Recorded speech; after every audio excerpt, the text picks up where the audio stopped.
जाने माने psychologist William मॉल्टन अपने करियर में ग्रोथ के लिए उनके पास कंसल्ट के लिए आने वाले लोगों को रिहर्सल प्रैक्टिस करने के लिए कहते हैं। कॉनराड हिल्टन अमेरिका की बड़ी होटल चेन के मालिक थे। वो खुद को एक होटल खरीदने से बहुत पहले से ही अक्सर खुद को एक होटल चलाते हुए इमेजिन किया करते थे। सक्सेसफुल शिपिंग बिजनेसमैन हेनरी जे केसर ने एक इंटरव्यू में कहा था कि उनकी हर अचीवमेंट रियलिटी में आने से पहले उनकी इमेजिनेशन में पूरी हो चुकी होती है। द सीक्रेट की ऑथर रोंडा बाइन कहती हैं कि अपने दिमाग में कोई भी एक इमेज लंबे टाइम तक रखें और आप उसकी तरफ अट्रैक्ट हो जाएंगे। अपने आप को वैसा होते हुए देखें जैसा आप बनना चाहते हैं। इमेजिन करें कि अगर आप पहले से ही उस इंसान की तरह होते जैसा बनना चाहते हैं तो आपको कैसा फील होता। हमारी सेल्फ इमेज हमारी आदतों के साथ साथ चलती है। एक को बदलें तो आप ऑटोमेटिकली दूसरे को बदल देंगे। अब कॉन्शियसली ये डिसीजन लें कि अगले 21 दिनों में आप पहले राइट साइड का शू पहनकर एक नई आदत बनाने जा रहे हैं।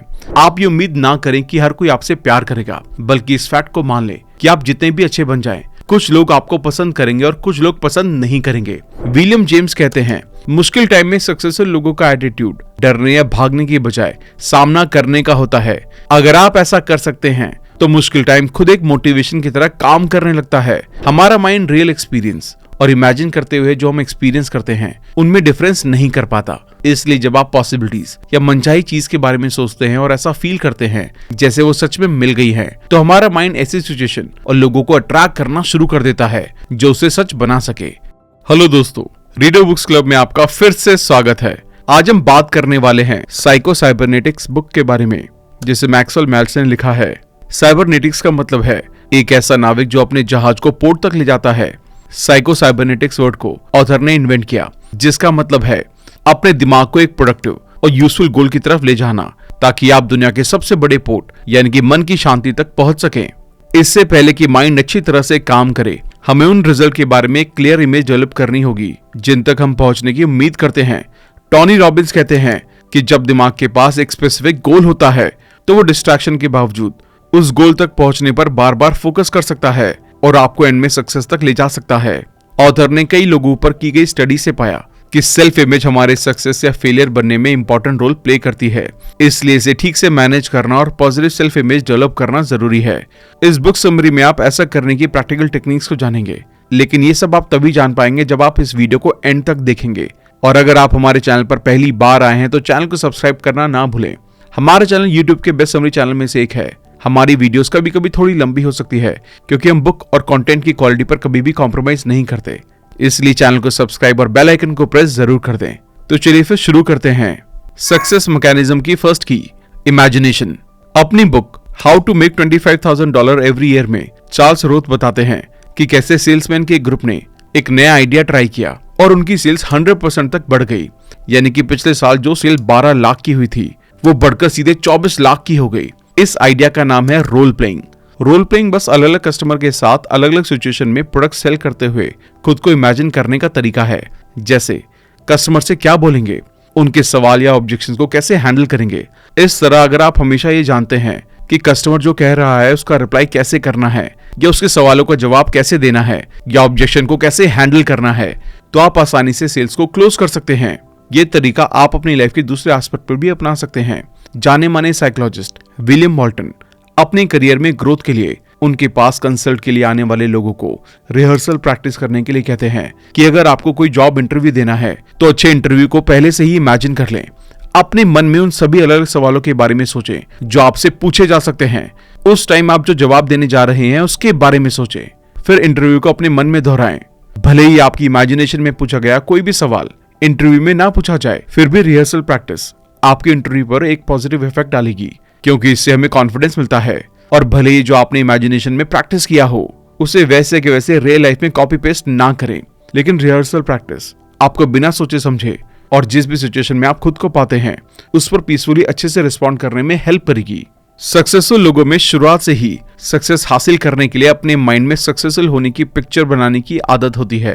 एग्जाम्पल के लिए नेपोलियन बोनापार्ट, जो अपने टाइम के सबसे ताकतवर कमांडर में से एक थे, उन्होंने रियल में बैटलफील्ड में जाने से पहले कई सालों तक अपनी इमेजिनेशन में कमांडर की तरह आर्मी को लीड करते हुए खुद को इमेजिन किया। वेबर मॉर्गन अपनी book making the most of your life में बताते हैं कि ट्रेनिंग के इन सालों के दौरान नेपोलियन बोनापार्ट ने अपने लिए जो नोट्स बनाए थे उनमें बैटलफील्ड में पोजीशन लेने के 400 से भी ज्यादा पोजीशन को लिखा हुआ था और वो नक्शे बनाया करता था कि फ्रांस के कॉर्सिका आइलैंड पर वो राज कर रहा है और अगर कोई दुश्मन उस पर अटैक करता है तो किस तरह और कहां से बचाव करेगा। कॉनराड हिल्टन अमेरिका की बड़ी होटल चेन के मालिक थे। वो खुद को एक होटल खरीदने से बहुत पहले से ही अक्सर खुद को एक होटल चलाते हुए इमेजिन किया करते थे। सक्सेसफुल शिपिंग बिजनेसमैन हेनरी जे केसर ने एक इंटरव्यू में कहा था कि उनकी हर अचीवमेंट रियलिटी में आने से पहले उनकी इमेजिनेशन में पूरी हो चुकी होती है। द सीक्रेट की ऑथर रोंडा बाइन कहती हैं कि अपने दिमाग में कोई भी एक इमेज लंबे टाइम तक रखें और आप उसकी तरफ अट्रैक्ट हो जाएंगे। अगर आप खुद को एक फेलियर की तरह देखते हैं तो फेल होने की पॉसिबिलिटी को बढ़ा देंगे और अगर सक्सेसफुल इंसान की तरह इमेजिन करते हैं तो सक्सेसफुल बनाने वाली चीजें आपकी लाइफ में अट्रैक्ट होना शुरू हो जाएंगी। ग्रेट लाइफ की शुरुआत आपकी इमेजिनेशन में मौजूद उस तस्वीर से होती है जो आप करना या बनना चाहते हैं। आपकी आज की सेल्फ इमेज पास्ट में आपकी अपने बारे में इमेजिन की हुई उन बातों से बनी है जिन्हें आपने एक्सपीरियंस करते हुए खुद को बताया है कि आप ऐसे हैं, और इसी का फर्क आपकी आज की लाइफ में दिखता है, चाहे ये अच्छी हो या खराब, तरीका सेम ही है। इसलिए अब आपको एक अच्छी सेल्फ इमेज बनाने के लिए इसी तरीके का यूज करना होगा जिसका यूज आपने पहले खराब सेल्फ इमेज बनाने के लिए किया था। इसके लिए हर दिन 30 मिनट का टाइम ऐसी जगह पर बिताएं जहां आप अकेले और शांत रह सकें। अब अपनी आंखें बंद करें और अपनी मनचाही लाइफस्टाइल को इमेजिन करें।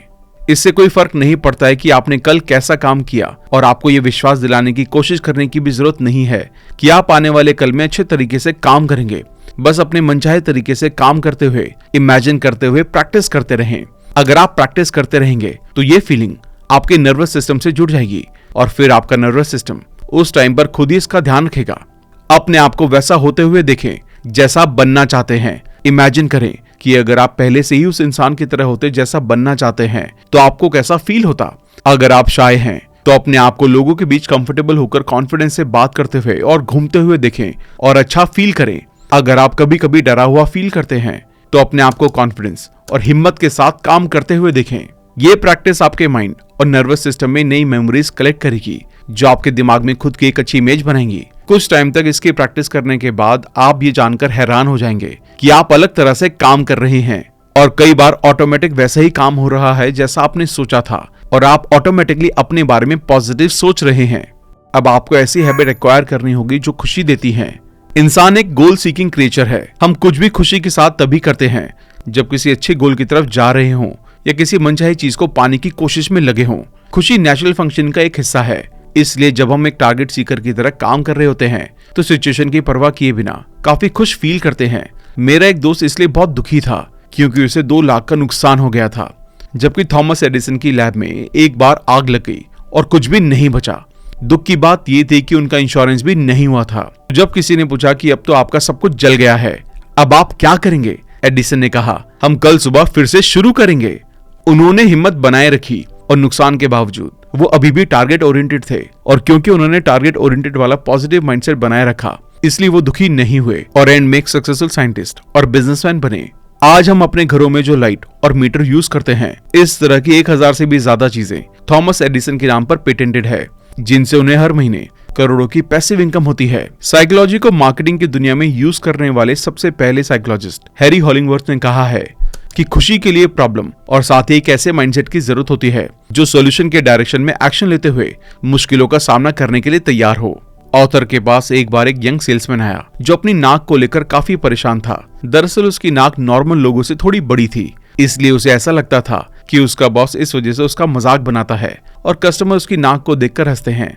इसलिए पिछले 2 हफ्तों से उसने कोई सेल्स नहीं की थी। वो चाहता था कि अपनी नाक का ऑपरेशन करवाकर नॉर्मल लोगों की तरह हो जाए। ऑथर ने उसे अपनी नाक की सर्जरी के बजाय अपनी सोच की सर्जरी करने का सजेशन दिया। अगले 30 दिनों तक उसे इस बारे में दिमाग में चल रहे सभी नेगेटिव थॉट्स को हटाने के लिए कहा। इस टाइम उसे अपनी नाक से जुड़ी सभी नेगेटिव और खराब लगने वाली चीजों को पूरी तरह से इग्नोर करना था और डेलिब्रेटली अपना ध्यान अच्छी चीजों पर देना था। इस तरह करने से 30 दिनों के बाद उसे न सिर्फ बेहतर महसूस हुआ बल्कि उसने पाया कि कस्टमर उसके साथ अच्छी तरह से पेश आ रहे हैं। उसकी सेल्स लगातार बढ़ रही है और इस वजह से उसके बॉस ने सेल्स मीटिंग में सबके सामने उसकी तारीफ करना शुरू कर दिया। हमारी सेल्फ इमेज हमारी आदतों के साथ साथ चलती है। एक को बदलें तो आप ऑटोमेटिकली दूसरे को बदल देंगे। ये अचानक नहीं आ जाती, बल्कि ये इसलिए है क्योंकि हम इन्हें अपने लिए सूटेबल मानते हैं। इसलिए ये हमारी सेल्फ इमेज के एक पैटर्न की तरह काम करती है। जब हम कॉन्शियसली नई और बेहतर आदतें डेवलप करते हैं तो हमारी सेल्फ इमेज पुरानी आदतों से आगे निकलकर नए पैटर्न में आ जाती है। जैसे आदतन आप या तो अपना राइट शू पहले पहनते हैं या फिर लेफ्ट शू। आदतन आप या तो अपने राइट साइड के फीते को पहले बांधते हैं या फिर लेफ्ट साइड के फीते को। कल सुबह ये डिसाइड करें कि आप पहले राइट साइड वाला शू ही पहनेंगे और उसे ही पहले बांधेंगे। अब कॉन्शियसली ये डिसीजन लें कि अगले 21 दिनों में आप पहले राइट साइड का शू पहनकर एक नई आदत बनाने जा रहे हैं। हर दिन अपने जूते बांधते टाइम अपने आप से कहें, मैं इस दिन की शुरुआत एक नए और बेहतर तरीके से कर रहा हूँ। फिर पूरे दिन कॉन्शियसली इस तरह से सोचें, मैं जितना हो सके उतना खुश रहूंगा। मैं दूसरे लोगों के साथ थोड़ा ज्यादा फ्रेंडली रहने की कोशिश करूंगा। मैं दूसरे लोगों की गलतियों और फेलियर पर कम ध्यान और उनकी अच्छाइयों पर ज्यादा से ज्यादा ध्यान दूंगा। जहां तक हो सके मैं ऐसे काम करूंगा जो मुझे मनचाही सक्सेस की तरफ ले जाएं। मैं दिन में कम से कम 3 बार खुलकर हंसने की कोशिश करूंगा। चाहे कुछ भी हो, मैं जितना हो सके उतनी शांति और समझदारी से रिस्पॉन्ड करूंगा। मैं पूरी तरह से उन चीजों को इग्नोर कर दूंगा जिन्हें बदलने के लिए मैं कुछ नहीं कर सकता। ये काफी सिंपल टेक्निक है, लेकिन इस तरह से काम करने, फील करने और सोचने से आपकी सेल्फ इमेज पर काफी पॉजिटिव असर पड़ेगा। इसलिए अगले 21 दिनों तक इसे अपनाएं। आप पाएंगे कि चिंता कम हो रही है और खुशी बढ़ रही है। अब आपको इमोशनली अच्छी कंडीशन में रहना है। साइकोलॉजिस्ट बर्नार्ड हॉलैंड ने 100 से ज्यादा लोगों पर की गई स्टडी में पाया कि क्रिमिनल खुद को जरूरत से ज्यादा फ्रीडम में रखना चाहते हैं। वो अक्सर इस बात को लेकर डींगे हाँकते रहते हैं कि पावर में मौजूद सभी लोगों से कैसे नफरत करते हैं और उनका विरोध करते हैं। डॉक्टर हॉलैंड कहते हैं, इस कठोर बाहरी बिहेवियर के नीचे एक नरम कमजोर इंसान छुपा रहता है जो दूसरों पर डिपेंड रहना चाहता है। वो किसी के साथ करीब से जुड़ना नहीं चाहते क्योंकि उन्हें किसी पर भरोसा नहीं होता। पास्ट में कभी कभी उन्हें किसी करीबी से धोखा मिला होता है, इसलिए फिर से किसी और के साथ इतना करीब जाने की हिम्मत नहीं कर पाते। इस इमोशनल डर की वजह से वो दूर से ही दूसरों के बारे में राय बनाते रहते हैं। वो हमेशा अपना बचाव करते हैं और अब किसी से रिजेक्शन का दर्द फिर से मिलने को रोकने के लिए वो पहले से ही कुछ ऐसा कर देते हैं जिससे सामने वाला इंसान उनके करीब ना आना चाहे। लेकिन अनजाने में वो इस तरह से उन लोगों को खुद से दूर कर देते हैं जो उन्हें सच में प्यार करते हैं और उनकी हेल्प कर सकते हैं। इमोशनली डर वाले इंसान के मन में न सिर्फ एक अनडिजायरेबल और बेकार इंसान की सेल्फ इमेज होती है, बल्कि उसके पास उस दुनिया की भी इसी तरह की इमेज होती है जिससे वो एक दुश्मन की तरह रहता है। दुनिया के साथ उसका सबसे पहला रिलेशन दुश्मनी का होता है और दूसरे लोगों के साथ उसका बिहेवियर कुछ देने, उन्हें एक्सेप्ट करने, सपोर्ट करने, साथ काम करने और एंजॉय करने पर बेस्ड नहीं होता, बल्कि उन पर कंट्रोल पाने और कंपटीशन करने की थिंकिंग पर बेस होता है।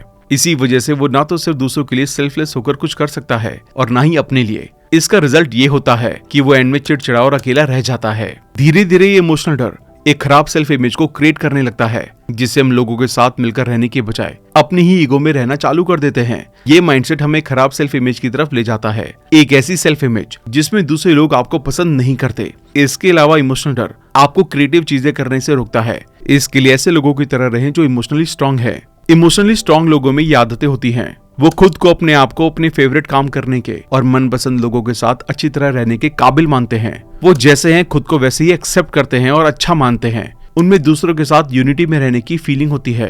वो अपनी फील्ड की ज्यादा से ज्यादा नॉलेज और स्किल एक्वायर करने पर ज्यादा ध्यान देते हैं, जिससे उनकी डिपेंडेंसी खुद पर रहती है, ना कि दूसरों पर। इसके अलावा इस इमोशनल डर और दुख से बाहर आने के लिए आप इन तरीकों को यूज कर सकते हैं। एक सेल्फ डिपेंडेंट और जिम्मेदार इंसान बने। जिस इंसान में बहुत कम या बिल्कुल भी सेल्फ डिपेंडेंसी या खुद से जिम्मेदारी लेने की आदत नहीं है, जो इमोशनली दूसरों पर डिपेंड रहता है कि वो मुझे अच्छा फील करवाएंगे, ऐसा इंसान बहुत जल्दी हर्ट हो जाता है। हर इंसान प्यार और केयर चाहता है और सेल्फ डिपेंडेंट इंसान को भी प्यार की जरूरत महसूस होती है, लेकिन उसका ध्यान जितना प्यार पाने पर होता है उतना ही प्यार देने पर। आप ये उम्मीद ना करें कि हर कोई आपसे प्यार करेगा, बल्कि इस फैक्ट को मान ले कि आप जितने भी अच्छे बन जाएं, कुछ लोग आपको पसंद करेंगे और कुछ लोग पसंद नहीं करेंगे। अपनी लाइफ की जिम्मेदारी खुद से लें और खुद को एक ऐसे इंसान की तरह देखें जो परेशान होने के बजाय उसे ठीक करने के लिए एक्शन लेता है, डिसीजन लेता है और दूसरों को प्यार और सपोर्ट देता है और जो चाहता है उसे पाने की कोशिश करता है। ना कि एक ऐसे इंसान की तरह देखें जो लाइफ में सभी अच्छी चीजों को अपने आप से ही आ जाने का इंतजार, यानी कि पैसिव डिपेंडेंट होकर बैठा है,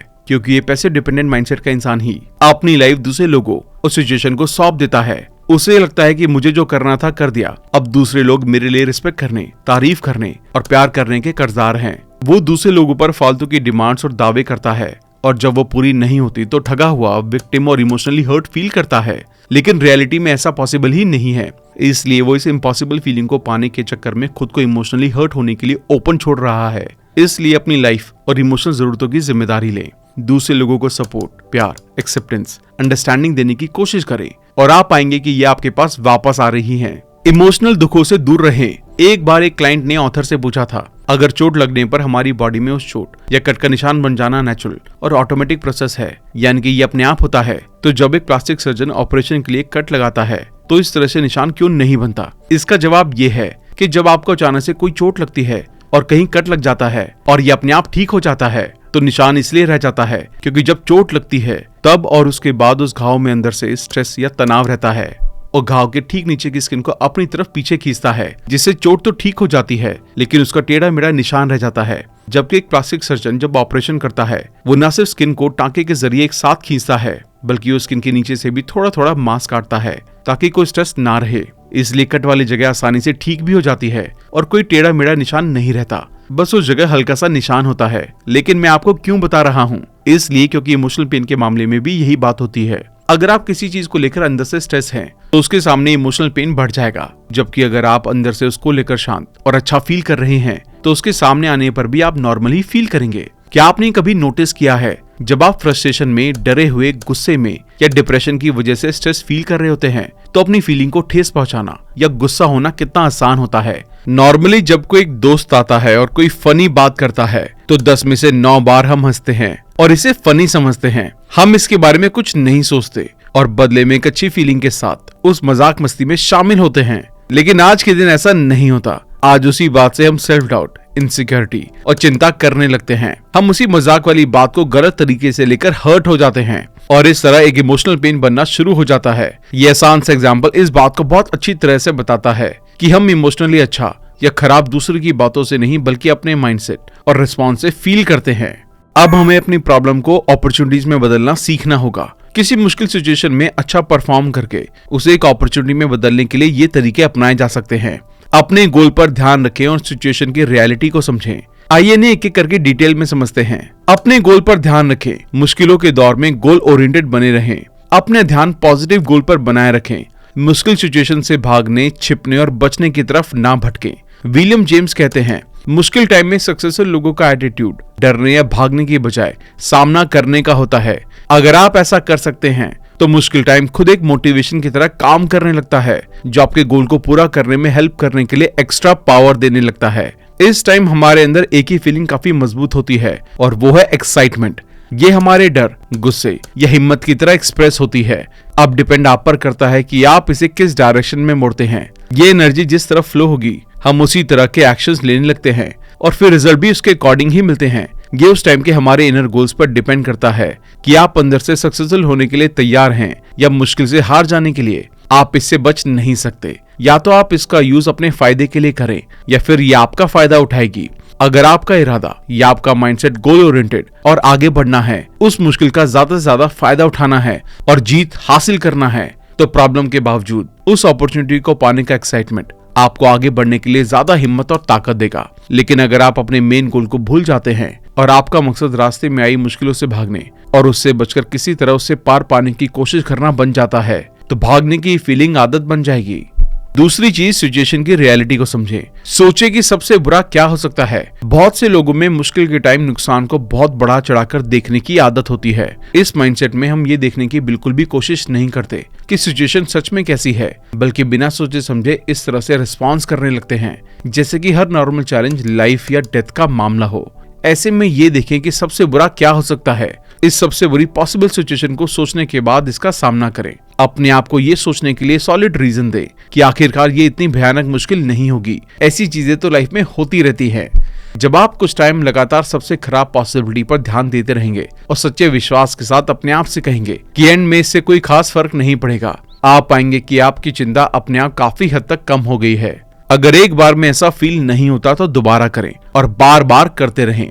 एंड में आप पाएंगे कि आपकी चिंता पूरी तरह से गायब हो गई है और उसकी जगह एक तरह की खुशी ने ले ली है। विनिंग फीलिंग के साथ जीना। American professional golfer doctor Cary Middlecoff से अप्रैल 1956 में एक इंटरव्यू में जब इंटरव्यूअर ने पूछा कि आपकी सक्सेस का सीक्रेट क्या है, तो उन्होंने कहा कि विनिंग फीलिंग यानी कि जीतने का एहसास मेरे चैंपियन बनने का असली सीक्रेट है। मैं हर टाइम और स्पेशली मैच खेलने से पहले खुद को एक चैंपियन समझता हूँ और प्रैक्टिस के दौरान फील करता हूँ कि आज की चैंपियन ट्रॉफी मैं ही उठाने वाला हूँ। और इस विनिंग फीलिंग के साथ खेलने से मैं ज्यादातर टाइम वैसा ही परफॉर्म करता हूँ जैसा सोचा था और रिजल्ट आपके सामने है। आप भी इन दो मेथड्स को अपनाकर अपनी लाइफ में इस विनिंग फीलिंग को डेवलप कर सकते हैं। पॉसिबिलिटीज के बारे में सोचें। अपने माइंड को सक्सेस के बारे में सोचने में कैपेबल बनाने के लिए आपको अपने आज के एंड रिजल्ट के बारे में सोचना चाहिए। अपने गोल को पाने की पॉसिबिलिटी को इतनी क्लैरिटी से देखें कि ये आपके माइंड के लिए रियल बन जाए। इन्हें इतना रियल फील करें कि आपके अंदर वही फीलिंग आए जो गोल हासिल कर लेने पर आएंगी। आप और मैं इसे अपनी लाइफ में हर दिन करते हैं। एग्जाम्पल के लिए चिंता इन्फीरियर या शायद सेल्फ इंसल्ट की फीलिंग के साथ ऐसी सिचुएशन को एक्सपीरियंस करते हैं जिनसे खराब रिजल्ट मिल सकते हैं। ये चिंता और डर को फील करके अनजाने में हम अपने फेलियर को बोलकर तो नहीं, लेकिन क्लियरली उस फेलियर एक्सपीरियंस को फील करके उसे अपनी लाइफ में अट्रैक्ट करने के आदी होने लगते हैं। अब इस पावर को सक्सेस की पॉसिबिलिटीज देखने के लिए यूज करें। इसके लिए सबसे पहले उस मोमेंट को एक्सपीरियंस करने पर ध्यान दें जिसे आप सच होते हुए देखना चाहते हैं। हमारा माइंड रियल एक्सपीरियंस और इमेजिन करते हुए जो हम एक्सपीरियंस करते हैं उनमें डिफरेंस नहीं कर पाता। इसलिए जब आप पॉसिबिलिटीज या मनचाही चीज के बारे में सोचते हैं और ऐसा फील करते हैं जैसे वो सच में मिल गई है, तो हमारा माइंड ऐसी सिचुएशन और लोगों को अट्रैक्ट करना शुरू कर देता है जो उसे सच बना सके। इससे आप हर टाइम एक विनर की तरह फील करेंगे। दूसरी चीज, सक्सेस पैटर्न को बिल्ड करें। हार्वर्ड की प्रिंसिपल एलियट ने एक बार सक्सेस हैबिट पर बताते हुए एक स्पीच में कहा, सेकेंडरी स्कूल्स में ज्यादातर ऐसे बच्चे फेल हो जाते हैं जिनमें प्राइमरी स्कूल से सक्सेसफुल होने की आदत डेवलप नहीं की जाती। ऐसे स्टूडेंट को शुरुआत में ही उतना काम नहीं दिया गया जिनमें वो सक्सेसफुल हो सकें, बल्कि उनकी कैपेसिटी से भी ज्यादा दिया गया जिससे वो अक्सर फेल हो जाते थे और इस तरह उन्हें कभी भी विनिंग फीलिंग को एक्सपीरियंस करने का मौका नहीं मिला। इसलिए जिस स्टूडेंट ने अपनी स्कूल लाइफ में कभी सक्सेस को एक्सपीरियंस नहीं किया था, कॉलेज में भी उनके पास नए काम को करने का विश्वास और कॉन्फिडेंस की कमी थी। इसलिए प्रिंसिपल ने टीचर से रिक्वेस्ट की कि टीचर्स प्राइमरी क्लासेस में बच्चों की पढ़ाई को इस तरह से डिजाइन करें ताकि स्टूडेंट को सक्सेस का एक्सपीरियंस हो सके। क्लास में मिलने वाला काम और होमवर्क स्टूडेंट की कैपेसिटी के अंदर होना चाहिए ताकि स्टूडेंट उसे करने में इंटरेस्ट ले और जीतने के लिए मोटिवेटेड रहे। अगर आप भी बार बार फेल होने से उदास हैं, तो इस तरीके से जीतने की आदत डेवलप करें। एक ही बार में बहुत बड़ा गोल ना बनाएं, बल्कि उसे छोटे छोटे हिस्से में बांट लें ताकि छोटी चीजों में सक्सेसफुल हो सके। ऐसा करके आप आसानी से सक्सेस का ऐसा माहौल बना सकते हैं जो बड़े गोल में आगे बढ़ने में सपोर्ट करेगा। ऐसा करके आप धीरे धीरे ज्यादा मुश्किल काम कर सकते हैं और उनमें सक्सेसफुल होने के बाद और भी ज्यादा बड़ा काम करने के काबिल बन जाएंगे, क्योंकि एक सक्सेस दूसरी सक्सेस को अट्रैक्ट करती है और हर एक सक्सेस चाहे वो छोटी हो या बड़ी, वो हमें दूसरी बड़ी सक्सेस की तरफ ले जाती है। थैंक यू दोस्तों। तो ये थी साइको साइबरनेटिक्स की बुक समरी। आइए इसके इंपॉर्टेंट लेसन्स को वापस से रिवाइज कर लेते हैं ताकि आपके लिए इन सभी को इम्प्लीमेंट करना आसान हो जाए। हर रोज कुछ मिनट अपने आप को अपनी मनचाही लाइफ जीते हुए इमेजिन करें। अपनी खुशी को बढ़ाने के लिए सबसे पहले अपनी सेल्फ इमेज को पॉजिटिव बनाएं। अपने आप को इमोशनली वेल कंडीशन में रखने के लिए ये करें। अपने आप को अपने फेवरेट काम करने के और मनपसंद लोगों के साथ अच्छी तरह से रहने के काबिल माने। आप जैसे हैं वैसे ही खुद को एक्सेप्ट करें और अच्छा माने। दूसरों के साथ यूनिटी के साथ रहने की फीलिंग को अपने अंदर जगाएं। प्रॉब्लम को अपॉर्चुनिटी में बदलने के लिए अपने गोल पर ध्यान रखें और सिचुएशन की रियलिटी को समझें। अपने अंदर विनिंग फीलिंग को जगाए रखने के लिए पॉसिबिलिटीज पर ध्यान दें और अपने बड़े गोल के छोटे छोटे हिस्से में सक्सेसफुल होने की कोशिश करें। थैंक यू दोस्तों। अगर आप बुक समरी के इस पार्ट तक पहुंच गए हैं तो इसका मतलब ये है कि आप भी हमारी तरह किताबों से बहुत प्यार करते हैं। अगर आपको ये बुक समरी बहुत अच्छी लगी तो हमें कमेंट करके जरूर बताएं कि आप अगली बुक समरी हमारे चैनल पर कौन सी देखना चाहते हैं। और इसके साथ साथ अगर आपने अब तक हमारे चैनल को सब्सक्राइब नहीं किया है तो चैनल को सब्सक्राइब जरूर कर दें और साथ साथ बेल आइकन को तो जरूर ही प्रेस कर दें ताकि आप हर हफ्ते हमारी दोनों ही बुक समरीज को एंजॉय कर सकें और कंसिस्टेंटली सीख सकें और आगे बढ़ सकें। आपके सपोर्ट और प्यार के लिए बहुत बहुत बहुत थैंक यू। जल्दी मिलते हैं और भी बेहतरीन वीडियो के साथ। Thank you so much.